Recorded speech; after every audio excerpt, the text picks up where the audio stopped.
दोस्तों नमस्कार। स्वागत है आपका अनअकैडमी यूपीपीएससी लाइव में। मैं आपका दोस्त धनंजय सिंह, अभियान सिविल सर्विसेज का फाउंडर, अभियान समसामयिकी का संपादक और अनअकैडमी का एजुकेटर, आप सभी का स्वागत करता हूं। दोस्तों आज पराक्रम दिवस पूरे देश में धूमधाम से मनाया जा रहा है और हमारी जो है प्रमुख स्वतंत्रता सेनानियों में से एक सुभाष चंद्र बोस जी की आज जो है जयंती है। 23 जनवरी को 1897 को 87 को उनका जन्म हुआ था। दोस्तों उनके बारे में हम डिटेल बात करेंगे, लेकिन इस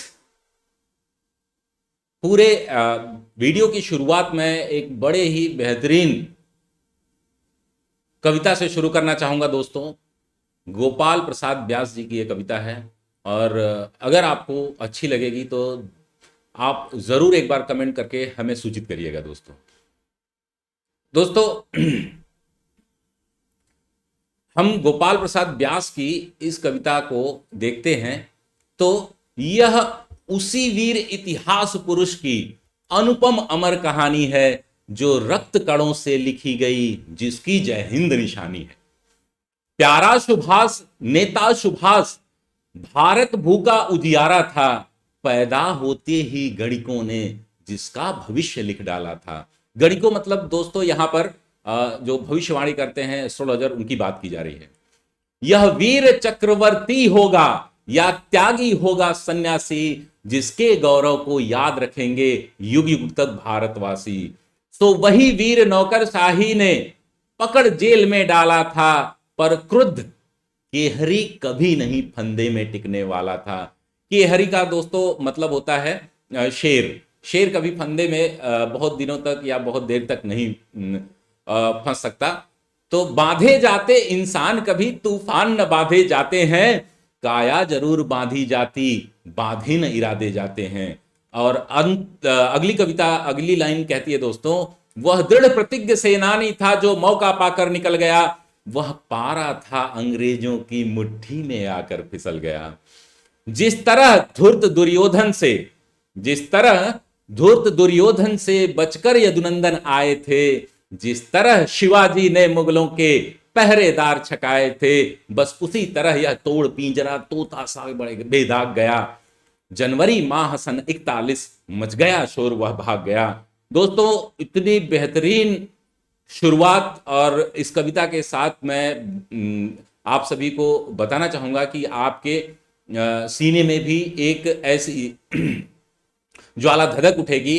और ये इनका व्यक्तित्व ही ऐसा था। दोस्तों सुभाष चंद्र बोस जी, वे कहां गए वो कहां रहे, ये धूमिल अभी कहानी है, अब तो उनकी नई कथा आजाद फौज से जानी है। हमने तो उनकी नई कथा आजाद फौज से जानी है। दोस्तों आजाद हिंद फौज के हम बारे में वे कहाँ गए, रोम गए, इटली गए, जर्मनी गए, फिर वहां से सिंगापुर गए, इसके बारे में जो जानकारी मिलती है वो आजाद हिंद फौज के ही माध्यम से मिलती है। बहुत सारे गूढ़ रहस्य उनके जीवन के लेकर के हैं दोस्तों, उनके मृत्यु को लेकर के हैं। भारत के महान स्वतंत्रता सेनानी तथा आजाद हिंद फौज के सेना नायक।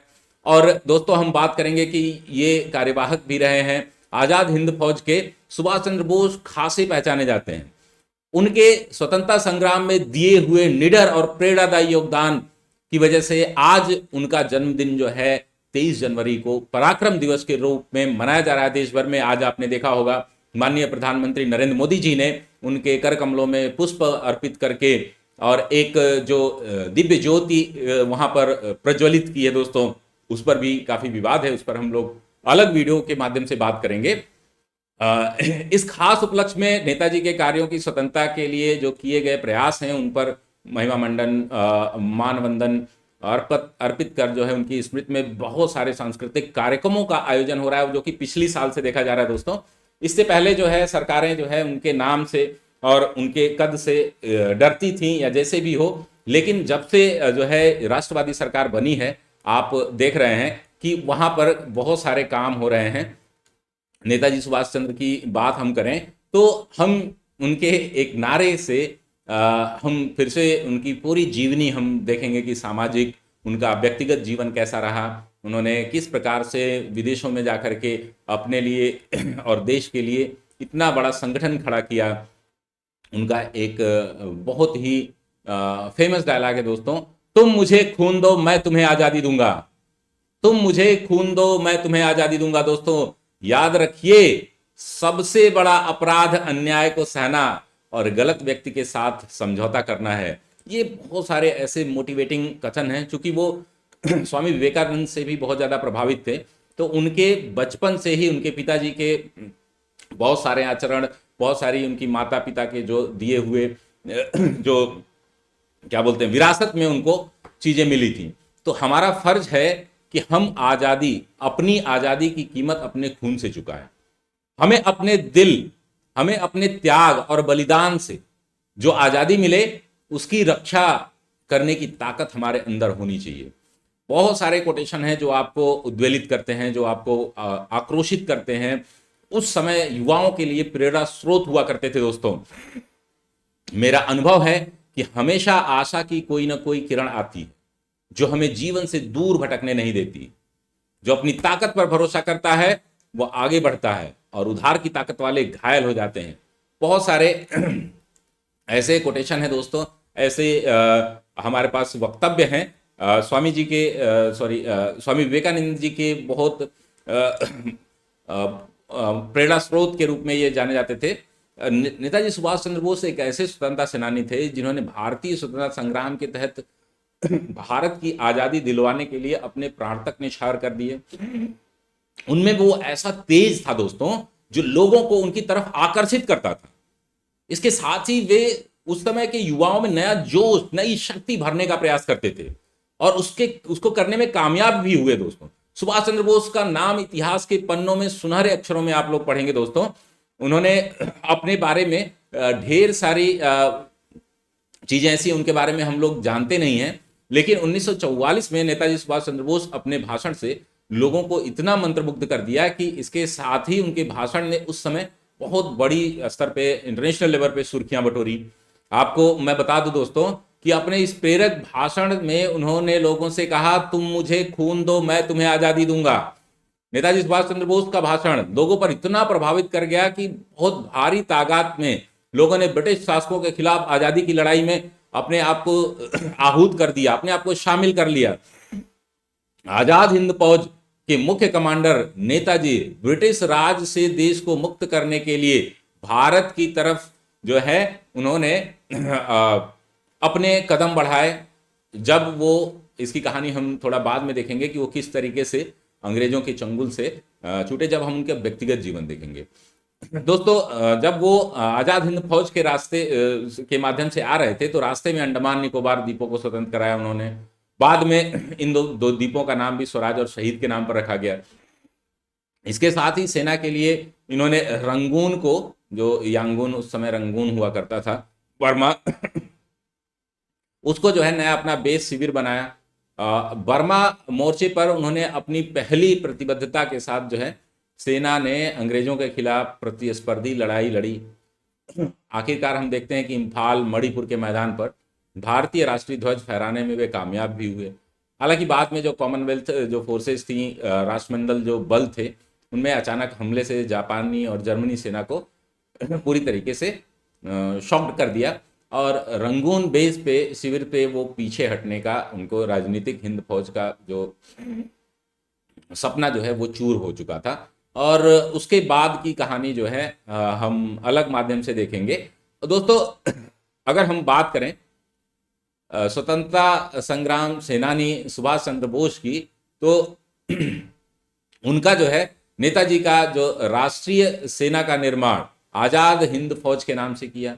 बाद में ये आजाद हिंद फौज के ही नाम से प्रसिद्ध हुई और उन्होंने जो नारा दिया था, तुम मुझे खून दो मैं तुम्हें आजादी दूंगा, सुभाष चंद्र बोस का ये प्रसिद्ध नारा उस समय इतना ज्यादा प्रभावित किया लोगों को कि लोग जो है अपने, एक तो सेना में शामिल भी हुए और साथ में दोस्तों वो अपने गहने, आपने एक वेब सीरीज आई थी, मुझे ध्यान नाम नहीं आ रहा है, उस वेब सीरीज में अमेजन पे आई थी, उसमें दिखाया गया है कि जब वो लक्ष्मीबाई अपना कैडर बना रहे थे और उस समय महिलाओं ने, जो प्रवासी महिलाएं थीं, उन सभी ने, भारतीयों ने अपने गहने, अपने जो भी उसके सहयोग हो सकते थे वो सभी उनको दिए। सुभाष चंद्र जी का पूरा नाम दोस्तों बहुत कम लोगों को पता है। सुभाष चंद्र जानकीनाथ बोस उनका पूरा नाम था। सुभाष चंद्र जानकीनाथ बोस। उनका जन्म जो है 23 जनवरी 1897 में हुआ था। सॉरी, मैंने 87 बताया था, 97 में हुआ था। उड़ीसा, जो उस समय कटक जो है उड़ीसा पश्चिम बंगाल जो प्रांत था, बंगाल प्रांत उस समय जाना जाता था ब्रिटिश भारत का, वो वहां पर उनका जन्म हुआ था। उनके पिताजी जानकीनाथ बोस थे, इसीलिए इनका नाम जो है सुभाष चंद्र जानकीनाथ बोस के नाम से ये जाने जाते हैं। इनकी माता का नाम प्रभावती देवी और इनकी जो धर्मपत्नी थी एमिली शेंकल, और इनके बच्चों में अनीता बोस फाप का ही नाम सामने आता है दोस्तों। 1909 में इन्होंने एक स्कूलिंग अपनी बैप्टिस्ट मिशन की स्थापना के साथ उन्होंने एक एडमिशन लिया एक स्कूल में। मैट्रिक की परीक्षा में उन्होंने शुरू से ही, बचपन से ही वो बड़े मेधावी थे। उन्होंने द्वितीय स्थान प्राप्त किया और प्रेसिडेंसी विश्वविद्यालय में उन्होंने अपना दाखिला लिया। और इन्होंने कई संगठनों जैसे आज़ाद हिंद फौज के अलावा भी नेशनल फॉरवर्ड ब्लॉक की स्थापना की थी कांग्रेस में रहते हुए ही, और कांग्रेस के में रहते हुए कांग्रेस से इस्तीफा देकर के फॉरवर्ड ब्लॉक की स्थापना इन्होंने 39 में की थी। और साथ ही दोस्तों अस्थायी सरकार की भी स्थापना की थी। इनकी जो मृत्यु माना जाता है दोस्तों कि 1945 में 18 अगस्त को, वो भी काफी विवादित है, उसके बारे में हम लोग आगे बात करेंगे। ये अपनी, जैसे इनके पिताजी का नाम जानकीनाथ था और माता जो है प्रभावती देवी थी, इनकी 14 संतानें थी, उसमें 9वीं संतान जो है सुभाष चंद्र बोस जी थे। पहले इतने ज्यादा लोग जागरूक नहीं थे, बहुत सारे बच्चे हुआ करते थे। और उनके पिता जानकीनाथ एक प्रसिद्ध वकील थे, उनकी वकालत से बहुत सारे लोग प्रभावित थे। और वो पहले सरकारी वकील थे, बाद में उन्होंने अपनी निजी प्रैक्टिस शुरू कर दी, और साथ में वो कांग्रेस के अधिवेशनों में पार्टिसिपेट भी करते थे। वे कटक महापालिका जो नगर पालिका काफी लंबे समय तक उन्होंने काम भी किया। वे बंगाल विधानसभा के सदस्य भी रहे। उन्हें अंग्रेजों ने राय बहादुर की उपाधि भी दी। सुभाष चंद्र बोस को देशभक्ति जो है अपने माता पिता से विरासत में मिली थी। चूंकि उनके पिता सरकारी अधिवक्ता होते हुए भी कांग्रेस के अधिवेशनों में पार्टिसिपेट करते थे, लोक सेवा के कामों में जम करके हिस्सा लेते थे, और खादी, स्वदेशी और नेशनल जो एजुकेशनल इंस्टीट्यूशंस थे उसके जो है ये पक्षधर हुआ करते थे। इनकी माता जो है प्रभावती देवी जो है वो परंपरावादी ट्रेडिशनल परिवार से थी, दत्त परिवार से, और वे जो है उनका सबसे बड़ा योगदान इन लोगों के पालन पोषण में ही देखने को मिलता है। हाउसवाइफ थी और इनका जो है व्यवहार कुशल स्त्री के रूप में इनको जाना जाता है। दोस्तों, अगर हम बात करें कि सुभाष चंद्र बोस की जो पढ़ाई लिखाई थी, तो वे हम देखते हैं कि प्रोटेस्टेंट यूरोपियन स्कूल में उन्होंने अपनी प्राइमरी एजुकेशन पूरा की, और फिर उसके बाद रेवेंशा कॉलेजिएट स्कूल में उन्होंने बाद में एडमिशन लिया, और वहाँ पर उनके प्रिंसिपल जो है उनको बहुत बड़े स्तर पर प्रभावित किया, क्योंकि उन्होंने स्वामी विवेकानंद के साहित्य को पूरा अध्ययन कर लिया था। यानी कि उनके अंदर जो है इस तरीके के गुण जो है बचपन से ही पाए जाते थे। पढ़ाई के प्रति मेहनत और लगन को दोस्तों में देखेंगे कि सुभाष चंद्र बोस में मैट्रिक परीक्षा में दूसरा स्थान तो प्राप्त किया ही क्या है, साथ ही उन्होंने प्रेसिडेंसी कॉलेज में एडमिशन लिया, जो कि कलकत्ता यूनिवर्सिटी जो उस समय थी बंगाल यूनिवर्सिटी के अंतर्गत जो है आती थी। और अध्यापक और छात्रों में कुछ राष्ट्रवाद को लेकर के झगड़ा हुआ, फिर इनको जो है स्कूल से निकाल दिया गया। कुछ एक साल के लिए उन्होंने अपनी परीक्षा नहीं दी। बंगाली रेजिमेंट में उन्होंने भर्ती के लिए, आपको एक बढ़िया वाकया बताएं दोस्तों कि ये बंगाल रेजिमेंट में सेना में भर्ती होने के लिए वो अपना परीक्षा भी दी उन्होंने। लेकिन आप देखते हैं ना, सुभाष चंद्र बोस जी के आंखों में मोटा चश्मा लगा हुआ था, उनकी आंख जो है बचपन से ही मतलब उतनी अच्छी नहीं थी, विजन जो है क्लियर नहीं था, इस वजह से उस परीक्षा में उनको लेने से मना कर दिया गया।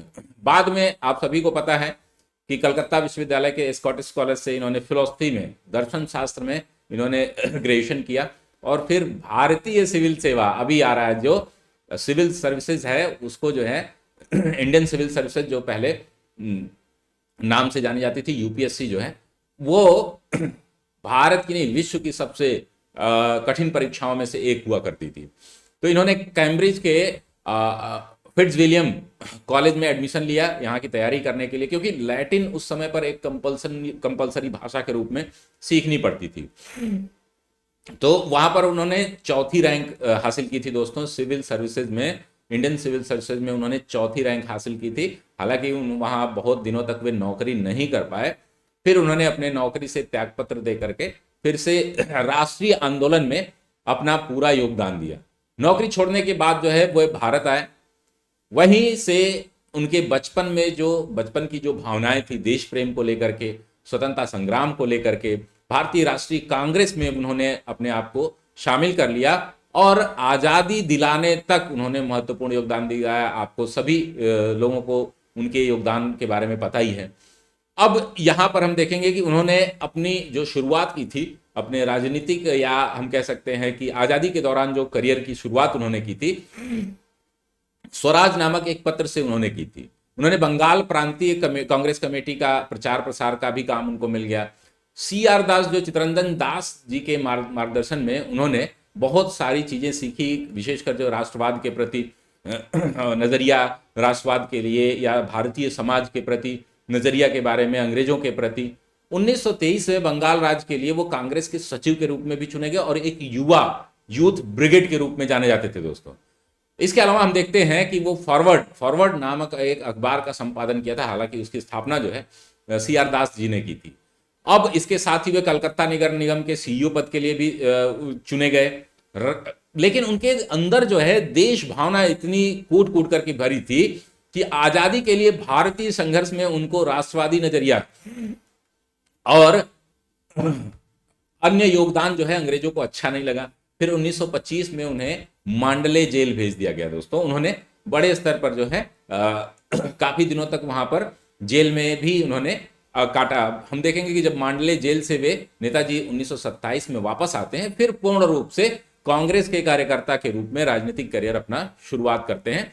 और शुरू में ही उनको, चूंकि उनका जो है एक ऐसा क्रियाकलाप था, उनकी ऐसी कार्यशैली थी कि वे बहुत जल्दी ही किसी को भी प्रभावित कर लेते थे, चाहे वो भारत के नेता हों, चाहे वो विदेशों में गए हों। इवन हिटलर तक को उन्होंने प्रभावित किया। तो सुभाष चंद्र बोस अपने कामों से लोगों को इतना अधिक प्रभावित करते थे कि जब वे 1927 में वापस आते हैं तो उनको 3 साल बाद ही उनको कलकत्ता के मेयर के रूप में चुन लिया जाता है। नेताजी ने बेनिटी मुसोलिनो समेत पूरे यूरोप, मुसोलिनी से मिलने, वो उनका माना जाता है कि वो मुसोलिनी से मिलने गए थे, लेकिन वो पूरे यूरोप की यात्रा उन्होंने की। अपने कामों से उन्होंने कुछ ही सालों में लोगों के बीच अपनी एक नौजवान सोच को और यूथ लीडर के रूप में अपने आप को स्थापित किया, राष्ट्रीय नेता के रूप में। हालांकि उनके विवाद जो है लगातार होते रहते थे। जो अहिंसावादी, विशेषकर गांधी जी से उनके विचार मेल नहीं खाते थे। कांग्रेस की बैठकों में लगातार इन दोनों के बीच जो है, गांधी जी और सुभाष चंद्र बोस के बीच जो है मतभेद होते रहते थे। हम आगे देखेंगे दोस्तों कि ब्रिटिश सरकार में बनाए गए जो नियम थे वे उनके अनुसार गांधी जी चलना चाहते थे, वहीं सुभाष जो है इनको तोड़ना चाहते थे। अहिंसावादी जो सोच थी ना गांधी जी की, वो सुभाष जी को नहीं पसंद थी। सुभाष चंद्र बोस गांधी जी के विचार से बिल्कुल अलग थे। उनका मानना था कि अहिंसा के ही आधार पर जो है हमें आजादी नहीं मिल सकती और हमें जो है अंग्रेजों को अपनी लड़ाई लड़के जीत हासिल करनी पड़ेगी। आगे मैं बताऊं दोस्तों कि आपको नेताजी सुभाष चंद्र बोस ने कांग्रेस के अध्यक्ष के रूप में अपना नामांकन भी जीता। और आप देख रहे हैं कि त्रिपुरी का जो अधिवेशन था उसमें जो है काफी विवाद भी हुआ। उसके बाद भारतीय राष्ट्रीय कांग्रेस में मतभेद का सामना किया। 1939 में कांग्रेस अध्यक्ष पद के लिए चुनाव में वे पट्टाभी सीतारमैया, आपने इतिहास में पढ़ा होगा, गांधी जी के उम्मीदवार थे, वो उनको हराया। लेकिन लंबे समय तक जो है प्रेसिडेंसी उनकी जारी नहीं। बाद में गांधी जी की जिद की वजह से उन्हें त्यागपत्र देना पड़ा और आप देखते हैं कि नेताजी ने कांग्रेस के अध्यक्ष पद से इस्तीफा दे दिया, फॉरवर्ड ब्लॉक का गठन कर लिया। 1939 में इन्होंने 29 अप्रैल 1939 को कांग्रेस के अध्यक्ष पद से इस्तीफा दे दिया और 22 जून को इन्होंने फॉरवर्ड ब्लॉक की स्थापना की। हालांकि बोस जी ने ब्रिटिश शासकों का विरोध किया, लेकिन ब्रिटिश सरकार के सुव्यवस्थित और अनुशासित जो रवैया था, जो उसमें क्या बोला जाता है, जो डिसिप्लिन था, उससे वे प्रभावित भी होते थे। द्वितीय विश्व युद्ध के दौरान सुभाष चंद्र बोस जी ने घोषणा कर दी कि भारत की तरफ से युद्ध में करने के लिए वायसराय, जो उस समय लिथगो हुआ करता था, के फैसले का सामूहिक विरोध कर दिया, जिसको वो सिविल डिसओबीडियंस के रूप में माना गया और 7 दिन की जेल उनको काटनी पड़ी और 40 दिन इनको नजरबंद करके रखा गया दोस्तों। यहीं से जो है वे एक मौलाना का रूप धारण करते हैं दोस्तों और अपने यहां से निकल जाते हैं। माना जाता है कि किसी मैजोटा नाम के व्यक्ति से वो पहले अफगानिस्तान जाते हैं, फिर रूस जाते हैं, फिर मॉस्को होते हुए वे रोम पहुंचते हैं, फिर जर्मनी पहुंचते हैं। जर्मनी में नेताजी ने, सुभाष चंद्र बोस जी ने क्या किया कि अन्य लोगों से संबंध बनाया। वहां पर एक व्यक्ति था एडम वॉन करके, उन्होंने काफी सहयोग किया उसका और भारत के विशेष ब्यूरो की स्थापना उन्होंने जर्मनी में की थी। जर्मन प्रायोजित जो है आजाद हिंद रेडियो पर उन्होंने प्रसारण किया था सुभाष चंद्र बोस में। वहां पर उन्होंने महात्मा भी कहा था, आपने देखा। तो राष्ट्रपिता जो कहा था इनको गांधी जी को, तो उन्होंने उनकी ये विचारधारा थी कि अंग्रेजों का जो दुश्मन है वो हमारे भी अंग्रेज दुश्मन है और जर्मनी के भी अंग्रेज दुश्मन है, तो दुश्मन का दुश्मन जो है दोस्त होता है। और इस तरह की ब्रिटिश साम्राज्य के खिलाफ उन्होंने जर्मनी और जापान के सहयोग से अपना पूरा विरोध जताया। बर्लिन में ही उन्होंने 3000 जो भारतीय कैदी थे उनको अपनी सेना में हासिल किया। फिर जर्मनी का युद्ध में हार हो गई और जर्मनी से वे वापसी के बाद वो चले गए सिंगापुर में आने के बाद दोस्तों उन्होंने, जैसे जापान ने और जर्मनी ने इनको मना कर दिया, फिर सिंगापुर में आकर के आजाद हिंद फौज, जो पहले आप देखते हैं कि कैप्टन मोहन सिंह द्वारा जो है, जनरल मोहन सिंह द्वारा 1942 में स्थापित की गई थी और राष्ट्रवादी नेता बाद में जो रास बिहारी बोस थे उसकी अध्यक्षता बाद में की थी। बाद में रास बिहारी बोस ने पूरे संगठन की जिम्मेदारी सुभाष चंद्र बोस को सौंप दी। इंडियन नेशनल आर्मी को आजाद हिंद फौज और सुभाष चंद्र बोस जी को नेताजी कहा जाने लगा। नेताजी ने न केवल सैनिकों को फिर से संगठित किया, उन्होंने दक्षिण पूर्व एशिया में अप्रवासी भारतीयों का इतना अपनी तरफ इतना ध्यान आकर्षित कर लिया दोस्तों कि वहां पर लोग जो है उन्हें ये तो एक तो सेना में शामिल भी हो रहे थे और पैसे भी दे रहे थे, यानी कि उनको पेमेंट भी वहां पर मिल रही थी। मतलब पेमेंट इन द सेंस की गहने, सोना चांदी जो भी अपने पास था वो लोग डोनेट करते थे भारत की आज़ादी में। आजाद हिंद फौज एक अलग महिला इकाई भी थी लक्ष्मीबाई के नाम से। आजाद हिंद फौज ने काफी विस्तार भी किया। उसके बाद की कहानी हम लोगों ने पढ़ा कि मंडले और अन्य जगह पर इन्होंने, नेताजी ने अपने भाषणों से लोगों को प्रेरित किया। दोस्तों हम बता दें कि आजाद हिंद फौज से ही भारतीय जो हमारे वास्तुकार हैं, आजादी के बड़े वास्तुकार, उनके नाम को जाना जाता है। इनके मृत्यु के बारे में लेकर के काफी जो है किंवदंतियां हैं, बहुत सारे कॉन्फ्लिक्ट्स हैं। तो आजाद हिंद फौज की हार जब होती है उसके बाद 18 अगस्त 1945 को माना जाता है कि सुभाष चंद्र बोस जी का विमान जो है वो ताइवान में क्रैश हो गया, जिसकी वजह से उनकी मृत्यु हो गई। लेकिन इसका जो है कोई ऑथेंटिक प्रमाण नहीं है, क्योंकि उनकी जो है बॉडी जो है मिली नहीं, दुर्घटना होने का कोई सबूत भी नहीं मिला। इसलिए सुभाष चंद्र बोस की मौत आज भी विवाद का विषय बनी हुई है। भारतीय इतिहास में अगर हम देखें तो शास्त्री जी के बाद सबसे विवादित मृत्यु जो है नेताजी के बारे में देखने को, सुनने को मिलती है।